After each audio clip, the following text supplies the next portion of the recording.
apply in the future projects, particularly this job being a bit of a trial.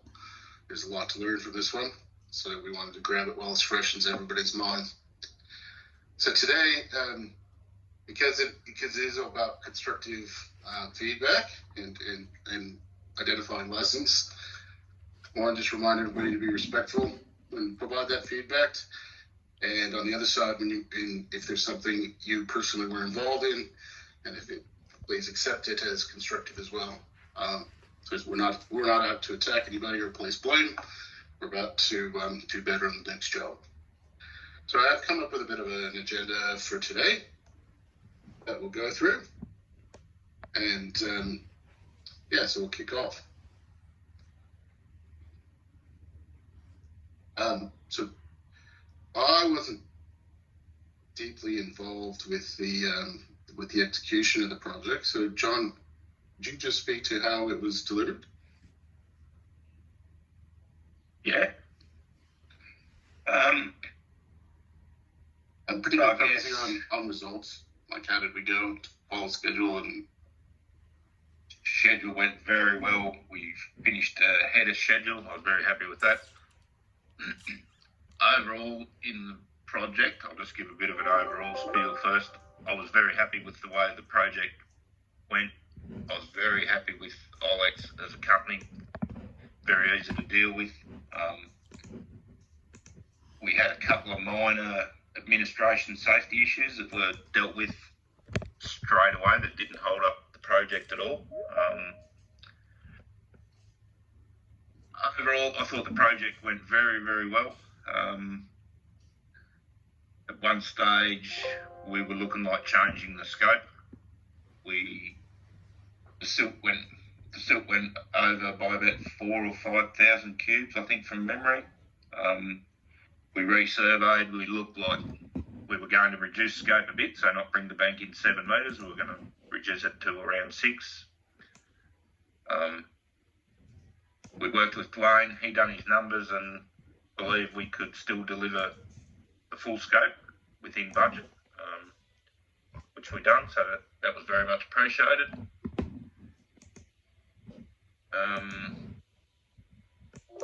Overall, I was very happy with the job.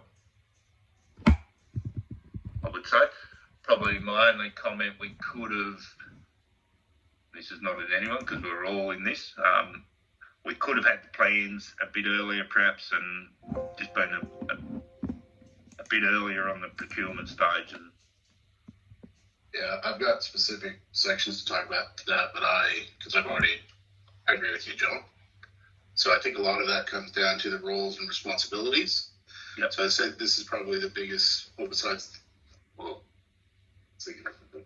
condition assessment, but we're running that project. So this would be the biggest project that we planned and then delivered to your team to deliver. And because it's the first one we've done, I can certainly say for myself and the rest of the team that the roles and responsibilities, so what we were responsible for and what you were responsible for, to me and my team, it wasn't clear. Yep. So I think that leads to a lot of exactly what you're pointing to. So the symptom is that it wasn't delivered, or it wasn't handed over timely, which is interesting because it was sitting there and nothing was happening for quite a long time. Yep. So we had done what we thought was our part. Yep. But we, granted, we never delivered it to you formally. And so there was a missed opportunity there. There was probably months, Patricia, so that's probably true, months where it sat there and nothing happened between,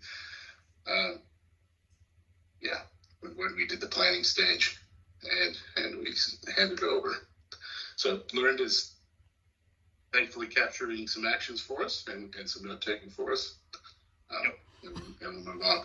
I realized, didn't do introductions. Dwayne, I don't know if we might have met a couple of years ago when you came to site, or we may not have, but if you haven't, I'm Scott Kramer. I'm the manager of asset management. G'day. This is Ron, my general manager as well, beside me. Hi, Ron. I think pretty much everybody else will know each other. RJ and Patricia are engineers for MIL, and Paul's an external design consultant. And I think everybody will literally know Pete and John and Jared. If you haven't had anything to do with Jared directly, he's the senior manager of water delivery. All right, so we'll just continue going down. So I think it's a great way to start this conversation. Was we delivered everything we said we were going to deliver. The schedule went well. John, can you speak to safety and quality? I think maybe you touched on quality already, but was there any safety learnings that we can take forward? The only safety issues we had were administrative. They were around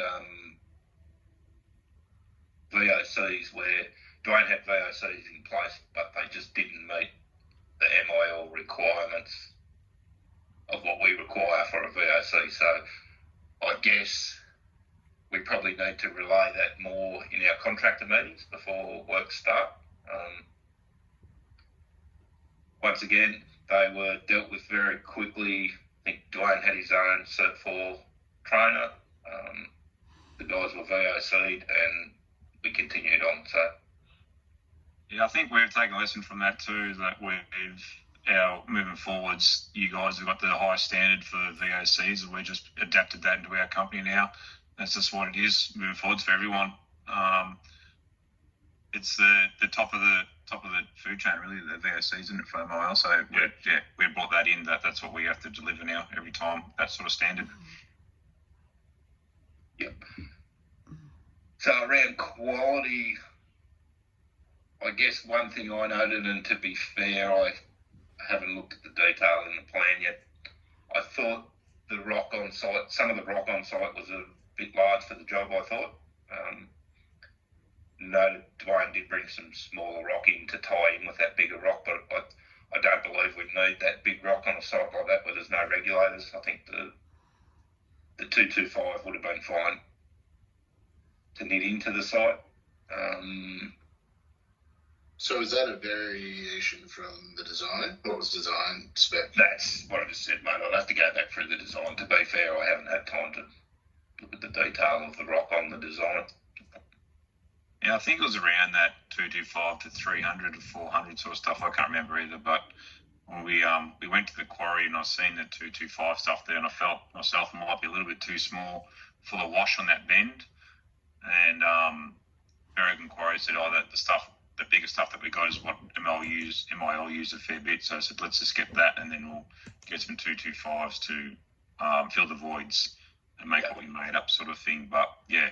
That probably explains it a bit, Dwayne, because that's sort of rock we would use around our rigs. Yeah.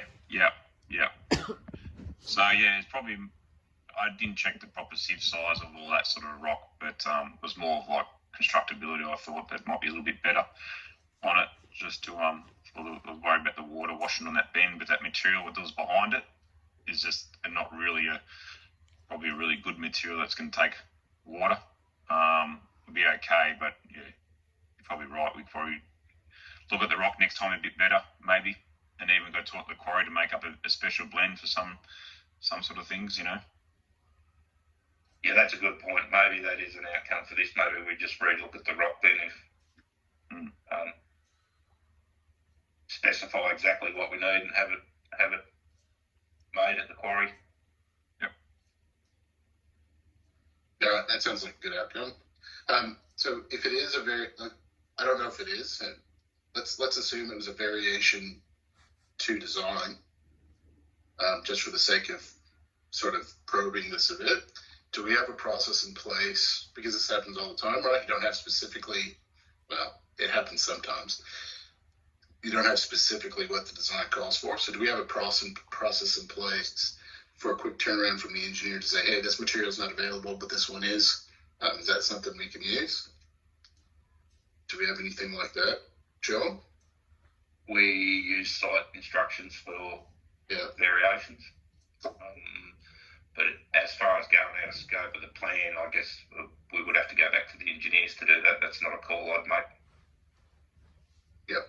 I'm just speaking from experience where this time it seems like a very good outcome, but I've had site supervisors make a call on something similar with really poor outcomes. So for MIL, perhaps it's a learning that, like John said, just to shore up some variation, if we have any process for variation. Just following on the agenda. Just before we move on, I'll keep going there. So I think the only rework we've requested was to cut some bolts off the retainer straps on the plastic lining. Yep. Apart from that, the job came up really good. The silt traps, we put some flagging around the silt traps, so we probably should put that in our design to at the end of the job to keep the silt traps fenced off till they dry off. So the job was finished off very, very nicely, but probably be very inviting for kids or anyone else to go for a bit of a drive up there, to be honest. So we've flagged it off. It's not a biggie, but it's probably something we should add into our plans, I think. Mm-hmm. Yep. Sorry, John, what was the action to capture from that? What do you want to add into the plans? I think we need to fence off or restrict access to our silt traps in doing a job like this. We've been back and just put some flagging around it, but maybe that's just something we need to add to our plans. Yep, good call. That'd be sort of pending proximity to houses and towns. That normal risk assessment. What's that, mate? So, like in terms of trying to keep people out of your cell, that'd be depending how close it is to towns or households like farmhouses. Yeah, fair enough. Yeah, as like the closer you are, the more likely you're going to get kids getting out there. Yeah. We've only put up very basics, just some steelies and some flagging, just to. Yep. Right, thanks for that. Just one on the Earthlock, Scott. I might just quickly share my screen just for the photo, just to show what I'm talking about. Easier than trying to talk through it. Just the finish, and I know this is water's moving downstream this way, but just I think it's worthwhile try and work with the manufacturer to see if we can get it to tie in a little bit better. So when we're at our joints, so we don't have this overlapping. I noticed on the other those ones that you sent through this morning, Paul, for the other job that we're looking at, don't have that type of overlapping. So yeah, hopefully that's something we can just do through procurement. We can order it with a 200 mil bit that doesn't have the concrete on it, so you can overlap it better or whatever, however it works. But just something simple like that, just to. And also, like what length you order and what width you order. So you'd possibly be able to order it in larger rolls and actually roll it longitudinally down the channel. Yeah. So you have less joints, because obviously the more joints, the more waste there is as well. Yep. So that was probably one on that. I'm not as concerned with the finish for what we're doing. Obviously, we're working on the finish for the other job that we're looking at, Paul. But I think the finish for this was fine. Probably the other one is just, and we'll keep an eye on it. We talked about just the level, how far down the bank we are. So we started the rock as per the design, and I think by the time we got to the Geo Earthlock and the HDPE, we went a little bit further, I think, Dwayne. Yeah, I wasn't around for that, but I think they did. That's right. Yep. I think they did. So I think it's something just to keep an eye on. It's good because it's a trial. So we've got pretty much 3 different levels in a few hundred mils. But was that also? Sorry, was that also to suit like standard sizes from the manufacturers? I think it was too, mate. Yeah. Yeah. I'd say with this stuff it was. Obviously the rock's a rock, but it'd be good just to see. Obviously, we don't, as you just said, we can order it to suit. Yep. The material's poorer, as Dwayne said earlier as well. So it'd be really something that we'll really closely monitor, because if we're going to extrapolate this over the whole footprint or just over a lot of area, you want to be using as minimal amount of material as possible whilst getting the same result. So getting that right is probably one of the most important things for the whole thing. So seeing how we can protect that bank without overdoing the protection is one of the key things. So, yep. Okay. Otherwise, yeah, I think it's really good. Just to provide a bit more context for that, because this is a bit of a trial to try different linings for the for the channel. Jared and I discussed the other day how well that, what do you call it, the gridlock or concrete Earthlock. mesh, earthlock, yeah, how well that sort of fits in with our normal operation of desilting. So we see a lot of potential in that. So we have keen interest to make sure anything around that gets done right, because it's something we're likely to use again. All right, Pete, I'm keen to hear from you. Starting with, we're bouncing around a little bit, but that's fine. What went well, you reckon, Pete? I think it went pretty well all around. Like Pierce, you touched on earlier, it was a bit of a rush early doors with the designs and getting them right. Like in as for the job, like I put in an in-season works to have it for 8 weeks, and we got it done quite, quicker than that, which was really good. Was it in the end, Pete? Was it 6 weeks or 5 and a bit? 6. Yeah, It's good. Good. And yeah, like I went for a walk on site there last week and had a bit of a look. I don't know anything about that earthing lock, so but I did just send Pierce here a photo of the overlapping of it. But yeah, like I said, I don't know anything about it, so. But, And I don't think it's going to cause us any problems, especially for this site. Yeah. It's just something in the future if we can get it to time. Yeah. I think it's. if they take off 2 of those runs, if we, I think, to be fair to Paul too, with the designs, we probably really need to be planning at least the season before, because Paul can't really do a fair assessment with the water on. So with the canal, we do drain it most years. If we were going to be doing work on the canal, I think we need to give Paul a good 12 months beforehand, go and do some surveys, and then we can bring it forward. Otherwise, I think we'll just end in the same position every time. Yeah. Well, we've got LiDAR for the whole canal now, and we've also got the. That's right, and Scott, we flew the canal in the winter. Yeah. Yes, So we've got LiDAR for the whole In canal. fact, Linda, you want to give us an update on this specific project? We actually flew it prior. So we've got photogrammetry before, and then we've got LiDAR and photogrammetry during. And Benny's actually either there today or tomorrow to fly again with both LiDAR and photogrammetry. So we've effectively got before, during, after. So we'll have some really good monitoring levels out of that. Very good. Yeah, Linda and her connections with Ben directly, the relationship we continue through this parallel project. She rang him and he said, "Oh yeah, we've got a plane in water. We'll pop up and fly it again." So that's a real good result. Well, that'll be good. That'll be a good showpiece, I suppose, Lorinda, for some before, during, and after. Yeah. Afterwards. It should be quite good to compare. Very good. But yeah, And we even joked that. Oh yeah, go ahead. Oh, sorry, I was just going to say, and we'll be able to obviously make that LiDAR available for Paul in the future when we need. Yeah. So we don't need to go out on site and do site design, site surveys. Yep. Yeah, exactly. And any of the LiDAR that he needs. Definitely. Yep. We even Yeah, joked the that- finished product looked really good. Go ahead, Pete. Go ahead, Pete. I was just saying the finished product, like the finish of it looked good. I was happy with it. Yeah, that's good. Yeah, that's Alright, the so- consensus across the board. So from obviously we'll have using it as a showpiece sites, and it was always going to be used that way. But everyone's very happy with it. From Ron, and then I haven't heard anything from the board yet, but I haven't heard any feedback from them. But yeah, from Ron, Scott, all the way through, all the executive who've seen it, very, very happy with it. Very. I don't know about if it's words amazed, but yeah, just the surprise with how clean and neat the job can be done, especially at this scale. So it's really good feedback for Dwayne and his team. That's good.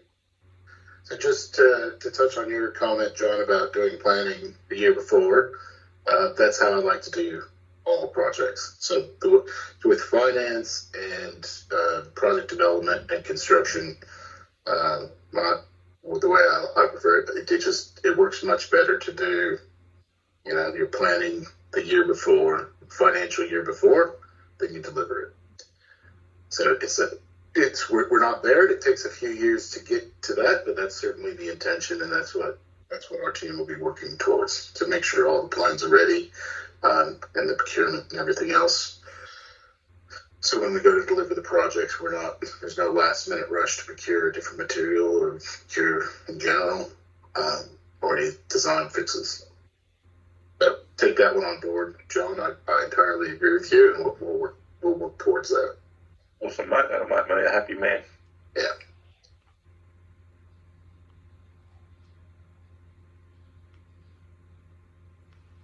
All right, some challenges around approvals. And the city open the floor for any challenges around the approval phase. Maybe Patricia. Let's hear from you, Patricia. Seeing as you did a lot of that work to get this job approved, what worked well and what could we improve to get the job approved? What do you mean by approvals? Is it Probably the challenge you had getting the idea out of my head and putting it onto paper, I think, is probably the main challenge there, I think, was Patricia. We went back and forth a fair bit to work out what we were actually trying to achieve in that. But yeah. I think you did a good job in the end. And it went through essentially pretty much incident free. Obviously, we applied for 250. We needed 400 when the scope got cleared up, but that wasn't nothing to do with anything that we made an assumption that wasn't quite the right assumption. I think, Patricia, as she does with everything, and did a good job, and got down to a good point to get through the approval process. So that was my side of it. So, Patricia, from a person new to the organization, and to apply your experience, what can we do better in the approval phase, and maybe even past that into the development and design? I agree with early planning. So yeah, that will iron out a lot of to understand all of the details that we need to put in the design. And yeah, so I agree with that. That's, I think, will solve a lot of issues prior to the actual delivery of the project. I might, because I'm also relatively new, nearly 2 years now, but haven't done a lot of capital approval just yet. But the business case approval document, I know everybody's familiar with it in the organization, but it was a bit, I don't know, it seems like it's a beast that's just grown over time, and it wasn't as clear to me as what, maybe we could just polish the tool up a bit. Yeah, it's not the best tool. I think the key for me, and I've talked to our teams about this a fair bit, is I think this will clear up a lot more once we get into that asset management planning sort of cycle, and your team, Scott, starts to drive this a lot more. So whereas at the moment we're sort of we're getting a lot of the drives coming from the implementation teams and myself. Once you guys get the data through your condition monitoring work and then start to drive the scopes of work and what we're trying to do and why, I think that'll make the process a lot more streamlined, and as opposed to at the moment it's the sort of the back end informing the front end guys, your team, and then we're working through it that way. So I think it's just a time thing. It'll take time. Relatively new team that are getting on top of it, and once you guys are on top of it, you'll start to direct traffic, and from there on, I think it'll be a lot smoother. But I think it generally worked well. I think there's a few teething issues around timing, and as you said, a bit miscommunication. But I think generally, which put some pressure on the guys, Paul and Dwayne and John, Pete, to get it done. But once they got going, I think it worked really well. So. Yeah, I don't know when to raise it, but now's a good time as any. But I'm very keen to get a project management framework in my team. It's become a running joke. If only we had a project management framework. Mm-hmm. And yet, there's more examples: roles and responsibilities, approval gateways, the scope of every phase. I think everybody at MIL that's been there for a long time understands exactly what the rules are, exactly what's required of every project. But certainly news people, the organization, and it's a bit of a quagmire to navigate, and that's a risk for us. So we can manage that risk by putting a project management framework in. Just get consistency, drive some consistency with it. Make Variation everybody. gateways is the other one, Scott. We need to make sure we include in that because we don't do that very well. Yes. What was that one, Jared? Variation gateways or approvals. Yeah, yep. So we've tried this year to be better at it, but yeah, it'd be good to have that formalised. I was working on a template for a framework for us, and then we'll implement that. Moving on to procurement. I think that's probably you. What do you reckon with procurement? Yeah, it was a struggle. I had to do it in pretty quick time this year. It's pretty stressful, but it goes back to what you were talking about. If the designs are done prior, 12 months prior, and I think it'll give me plenty of time to go out next time for something like this. Yeah. Again, you're gonna hear me tired of saying you're tired of hearing me saying it until it's in place. But that project management framework and the visibility to everybody of what stage of all the projects you're in will help as well. So we'll formally hand over designs, and we'll know when procurement will need to be done. It also puts the pressure on. So if we haven't done the planning in the time that we haven't, the time that's been allotted, everybody will see it because of that transparency as well. So just brings priority to everybody and helps everything move a bit. Hey, just did you do all the procurement? So the HDPE, rock, or did Dwayne do some of it? No, Dwayne did that. I did just the contractor procurement. Yeah, it was so just Dwayne, it was more of the way I went with that was because it was timing for me. I couldn't with all the bank building and that as well, and winter. Yep. All the rest, it was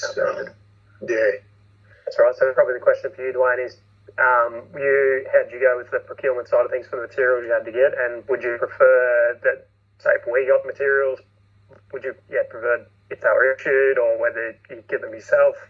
Any feedback on that? Yeah, it's either end of the day. Like, obviously, materials, resources from ACP liner to Earthlock, whatever, it's going to be the same resources that you're going to get them off or I'm going to get it off. It's probably more cost effective for you guys to buy them because obviously we clip the ticket when we buy materials such as that. In a lump sum project, we put our administration fees or our 10%, whatever you call it, on top of that as well. So, but it depends what risk as well that you guys want to take with materials. A lot of the councils now are buying their own pipe and head walls, and they just want to lay a linear metre rate without materials. You know what I mean? So, to get it on board and on the site, it doesn't take much. You know what I mean? It's just always have a month up your sleeve to order materials, and that's what we did. And just gave them a date of, made sure that they could land it on that date, and that's about it. But to source, it's either for us. It'll more come back to you guys for cost savings, how you want to approach it, I reckon. We're happy to work in with contractors or subcontractors and so on. Very good, thank you. Paul, to you, survey design. So obviously it was a bit of a challenge sort of jumping into this after the channels already refilled last year. So we always knew it was going to be difficult to get a working design until we could get in and survey the channel. So I think, in all honesty, it worked well what we did by splitting it into two parts. Concept, so you could at least get an understanding of what the overall intent is and allow you to order your long lead item materials. And then more or less quantifying batter profiles and site layout, which we were able to confirm after we could get in the channel and survey it. That was probably about as good as we could do, really. But going forward, you'd normally have all that data in advance. You'd be designing, like I said, 12 months prior, doing all your plannings and your capital budget approval. So when it gets to the actual project delivery, should be a lot easier. Your procurement, it's all done well and truly in advance. And I'd recommend that MYL, if they're doing widespread rollout of this sort of works, you would do all the procurement of the materials yourself, because you potentially have multiple contractors doing the works. You want to get that consistency, and you want to get that Yeah, I agree. large scale efficiency. Yeah, I think there's some work there with the designs just around those, not perfecting, but refining that, the roll lengths and widths and all that sort of stuff in that as well, through that design part of it. Yep. So, All right, so to capture Paul, I'll just jump in. You could probably be able to, if you're doing bulk buying, you probably get a pretty good Correct. rate too. Yeah.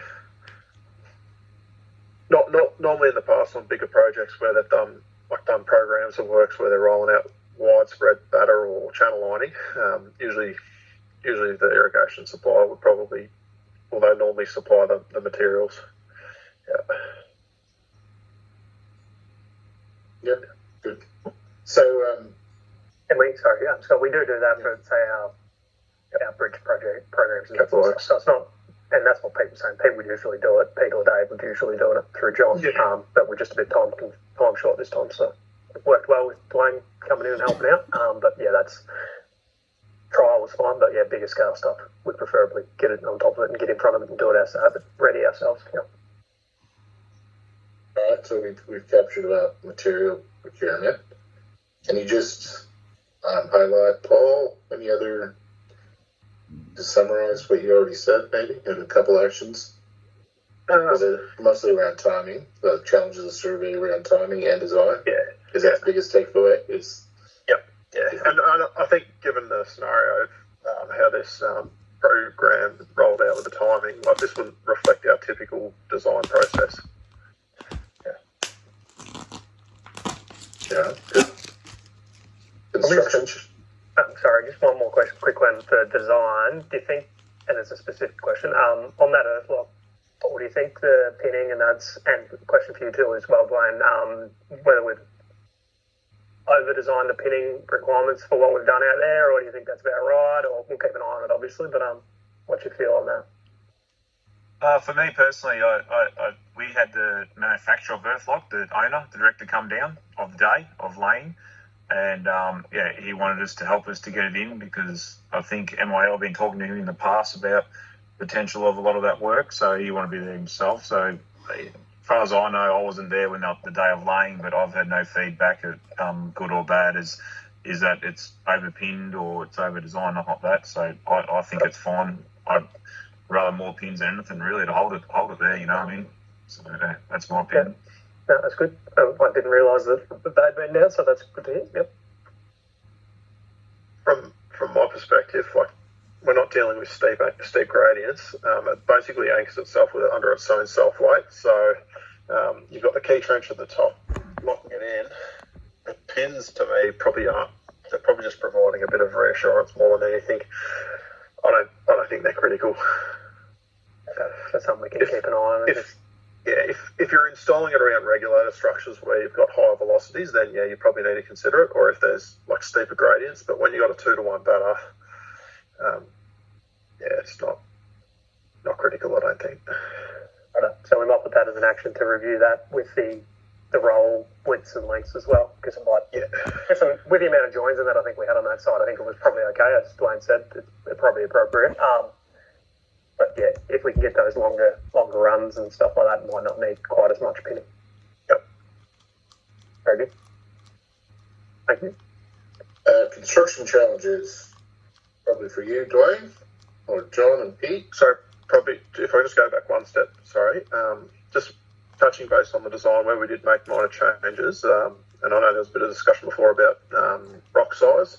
Any of those sort of scope clarifications, there should be an RFI back to the designer just to confirm.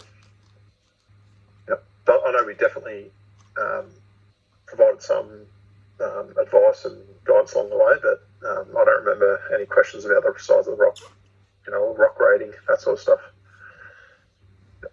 Yep, good. Thanks, Paul.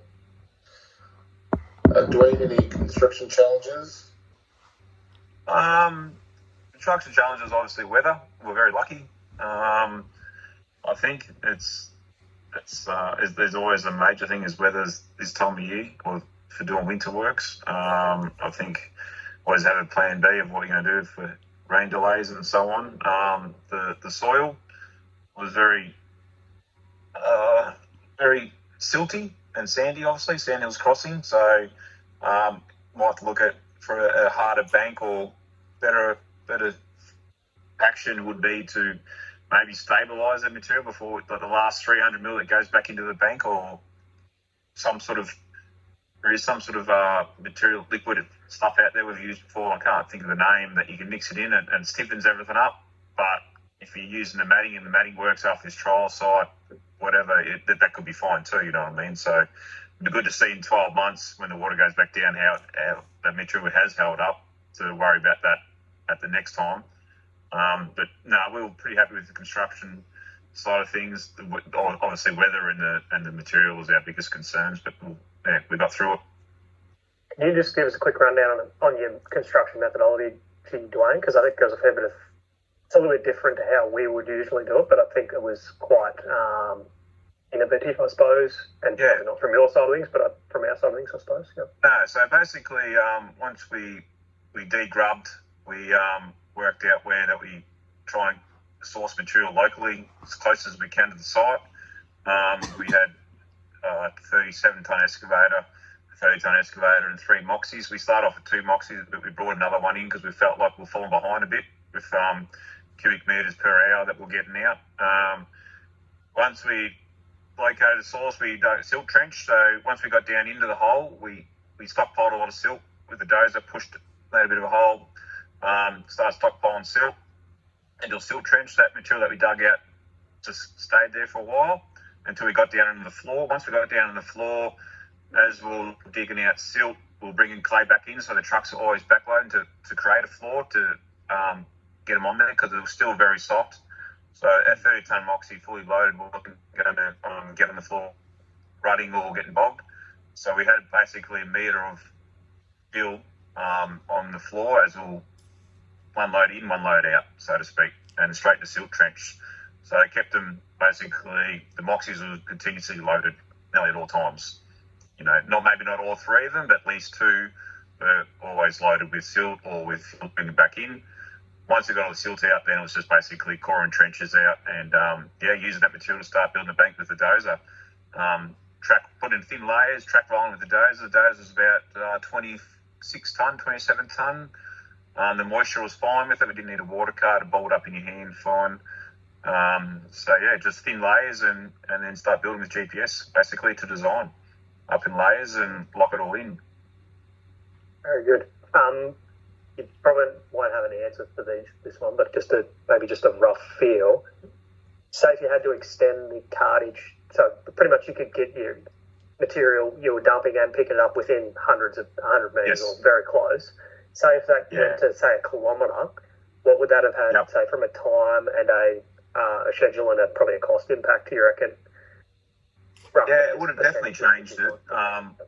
Would have changed methodology, I suppose, too. Yep. It probably wouldn't, sometimes on site I noticed there'd be one moxie sitting there waiting to get loaded, you know what I mean? So if it was another 500, 600 metres, 800 metres longer, maybe that moxie wouldn't be waiting, so you'd have no downtime. They'll be running flat out. I think over a kilometre to 1.5 k's, then I think you'd have to obviously source another one. So it will change the rate, but it just depends how many machines you bring in to keep that dozer fed. We always backload, we know what a dozer per day can lay out and compact. So say that's 1,000 cubes per day. That's our comfortable cubic metre number that we can achieve. We just got to bring in more machines to meet that. You know what I mean? If it's 10 moxies to get 1,000 cubes because it's a 5 kilometre truck, that's what we have to do. You know what I mean? So the main thing is you don't want your machines standing still. They're just got to be, diggers have to be swinging and the dozer has to be pushing at all times. So it will change the cost. Which changes your cost, but not your schedule. No, it won't change your cubic metres per day. Yep. It will change your cost because obviously longer cartage, more machines you need, that will raise your cubic metre rate.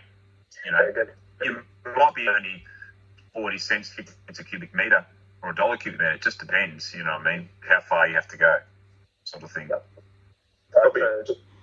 You go, Paul.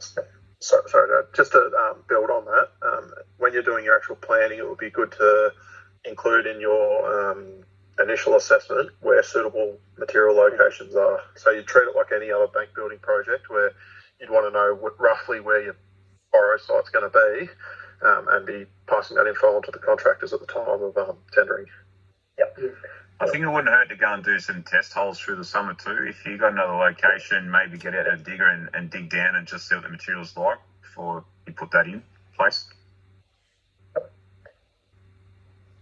So just for Scott and Lorinda who take notes for us, probably just a good note to say that the run rates and the cost per metre rates that we'll have derived out of this job are only good up to roughly 500 metres cartage. So anything over that will have an increase in cost.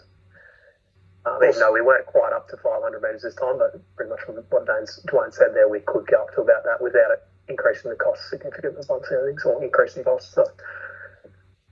Yeah, also, we had to cross the channel and go to the other side as well. You know what I mean? Because we ran out of material. So, yeah, keep that in mind. You might have to put a bridge across to, go both sides, whatever it may be. Yeah, the Mulwala Canal's big, so there's always a lot of material, whether you get it from either side. It's when we get onto these smaller channels where it's actually going to be the challenge, Pete. Yeah. The other one also just to consider, like the actual access widths and clear widths you've got to work with may also affect your durations or your resourcing requirements for how many trucks you have. Yeah, that's right. The smaller channels. We're very lucky that you've got to really think about site, so traffic flow through there. If you've got a tight little one-way direction, you might have to come in and come out the other way. That might actually add on additional cartage kilometres.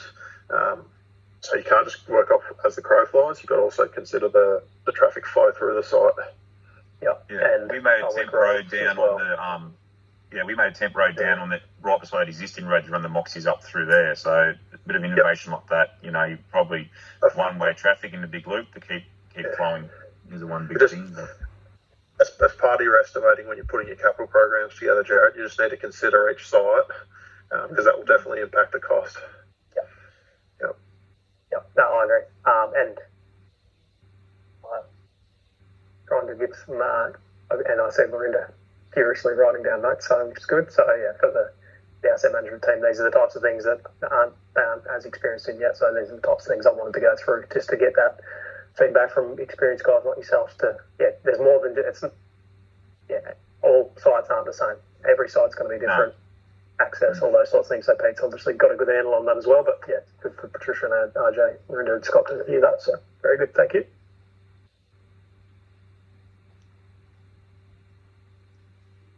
Any other comments on construction, John or Pete? I think that pretty well covers it. Probably my last one on the construction is probably the most. I think it's apart from what we're just talking about with whether the material is going to hold up with the protection. Because that's the main thing we're trying to do here.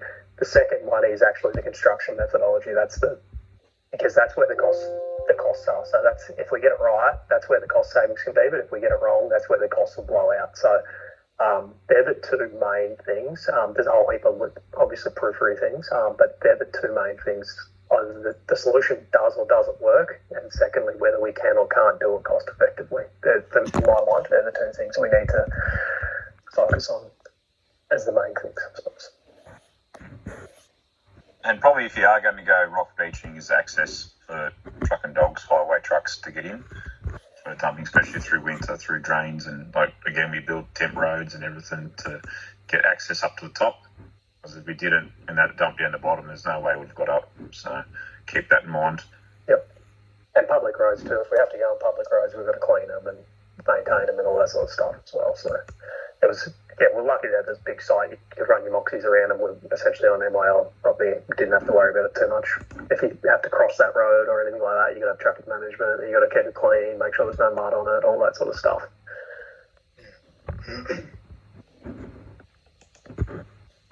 Yeah, dust can blow up there as well.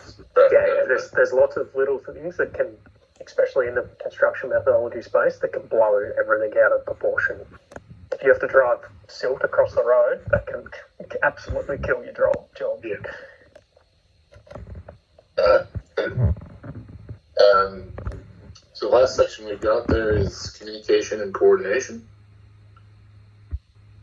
Just open it up to the floor. Any comments on communication and coordination? We do have, I did specifically put a dot point there for, as you might suspect, this is a generic one that I sort of just added a few dot points to for our job. But handover from planning to designs, we've already discussed that. But I think that was an issue, so we've already highlighted that with communication. Any other communication, coordination? Yeah, for us as contractors, probably weekly site meetings is always a good thing. On a Thursday or Friday, talk about what we've done and also what's planning.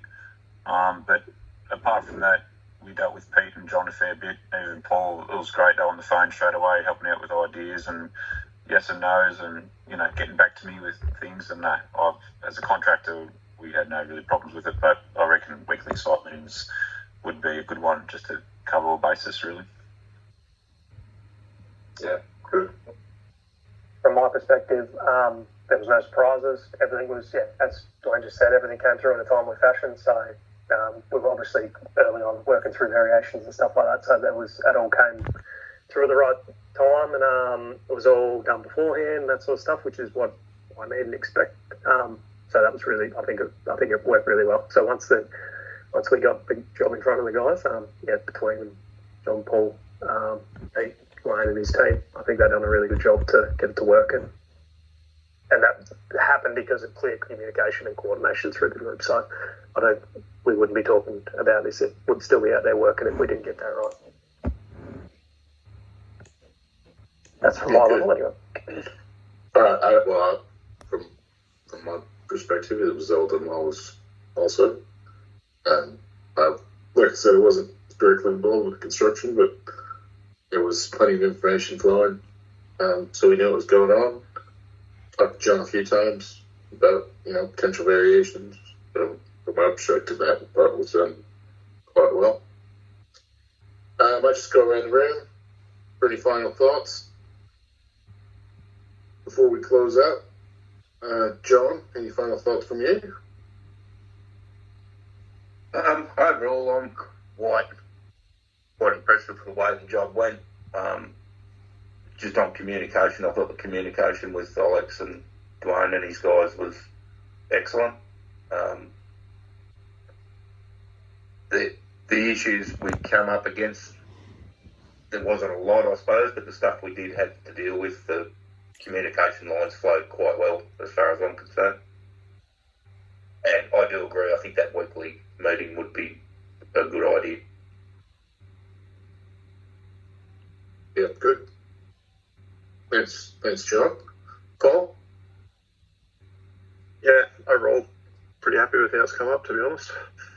It was pretty tight timing to get it all going, particularly getting that survey once the channel was drained. But we're able to make that work. I don't think we ever really sort of stopped progress on site, so I'm pretty happy with it.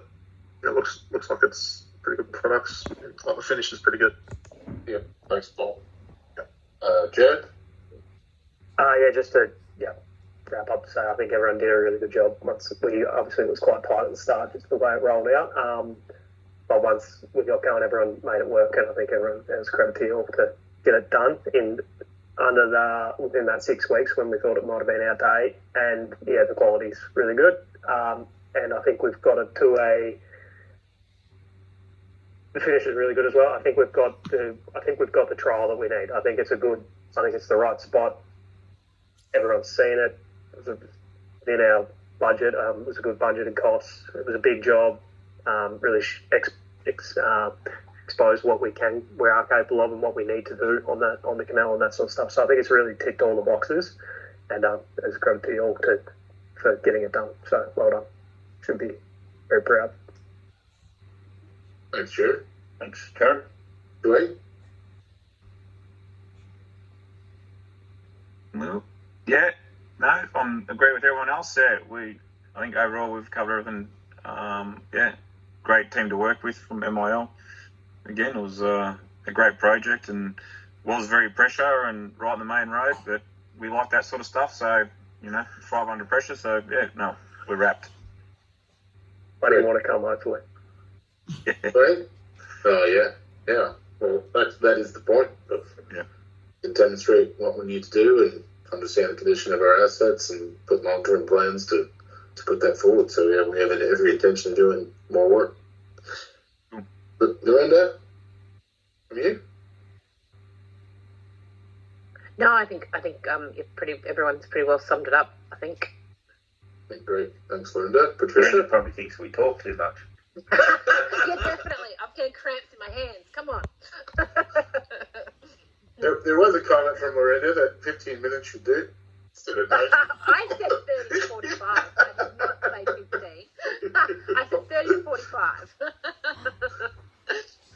Creative liberty. Patricia?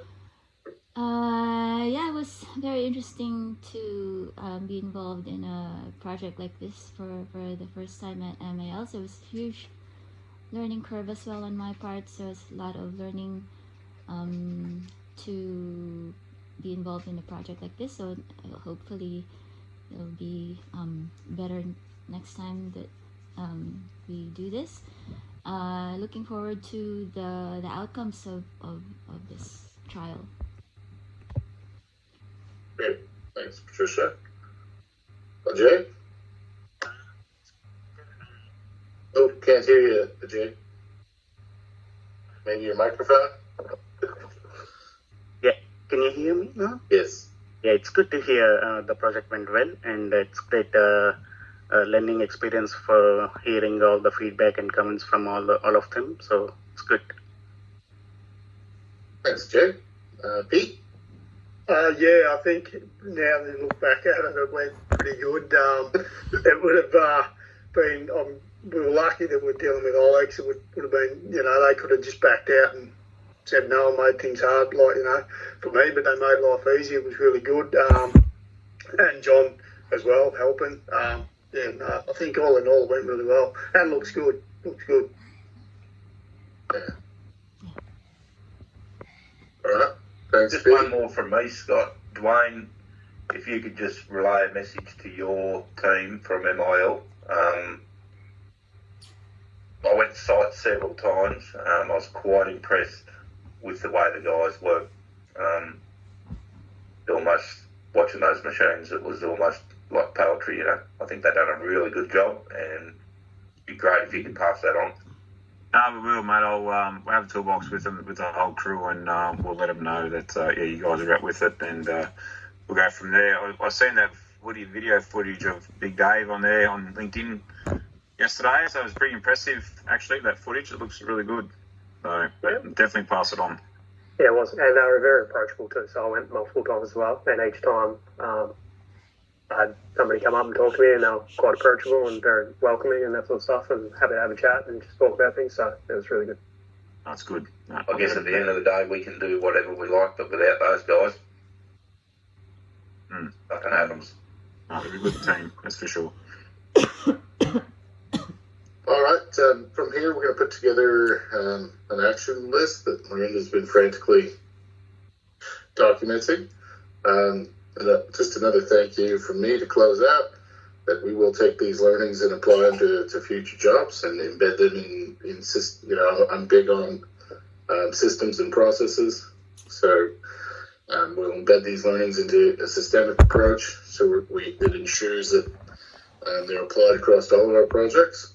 And also just to close, a big thank you from me, my manager, so I don't get my hands dirty anymore. But all you guys, particularly contractor Alex, Pete, I know you did a lot of good work. Patricia, with getting everything planned and ready to go, and Paul, your guys. So big thank you for me personally and MIL to deliver a good project, and like Jared's already alluded to, getting a lot of attention from the executives. I know Ron went personally, and Scott, I believe, both went to site. So those are a couple of the executives, and all very positive feedback. So it's putting us. So it's a good project, but political cloud as well. It's putting us in a really good position to start getting investment funding available to make better changes for the organization as well. So there's a lot of things happening, and a big thank you to all of you. With that, I think that's it. Thank you very much. Again, Pete, you were here at the start, not having got you. I just wanted to acknowledge and really appreciate your time to do this.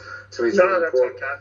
It's really important to do these things, and I know time's really tight at the moment. Pete, I felt some stress for you when I talked to you a couple times. Like, oh, I'm just going to go away and come back. But I do. Pete's got a bit more time. But big thank you to everybody.